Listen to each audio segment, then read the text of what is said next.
Thank you, Mr. Speaker. In the constituency of Brooks Medicine Hat, agriculture is vitally important to our local economy. Greenhouses are a powerhouse for job creation and putting food in the mouths of Albertans and those around the world. Under the previous NDP government, greenhouses were classified as industrial under employment standards codes, adding an abundance of costs for our greenhouse producers and local job creators. Can the Minister of Labour commit today that greenhouses will be classified as agricultural operations? Minister of Labour and Immigration has the call. Thank you, Mr. Speaker, and thank you to the member from Brooks Medicine Hat for the question.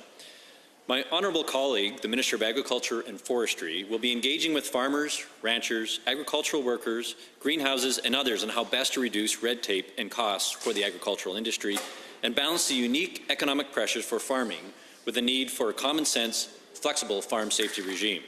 The goal of this engagement is to develop recommendations for the introduction of the Farm Freedom and Safety Act, which will be passed into law in 2019.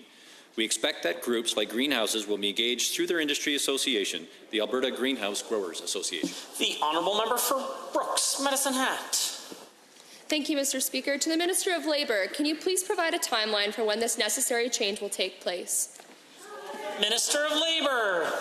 Thank you, Mr. Speaker. Our government understands that agriculture is a part of the economic and cultural fabric of our province. Ministry staff are meeting with the Alberta Greenhouse Growers Association in early June to discuss their needs. The association has a special variance in place for greenhouse operators for overtime hours that expires in June 2020, and our ministry expects to work towards a more permanent solution prior to that date. Thank you. Thank you, Mr. Speaker. To the Minister of Labour, what support can these greenhouses expect from this UCP government after hard years under the last NDP government?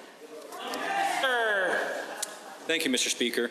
The government is taking a number of steps to help undo the hardship that Alberta's businesses have experienced due to the job-killing policies of the former government. Bills 1, 2 and 3 will help greenhouses by scrapping the carbon tax, bringing balance back to Alberta's labour laws, introducing a youth minimum wage, and cutting the corporate tax rate. We are willing to listen to the concern of greenhouse owners and work with them to find common sense solutions. Thank you.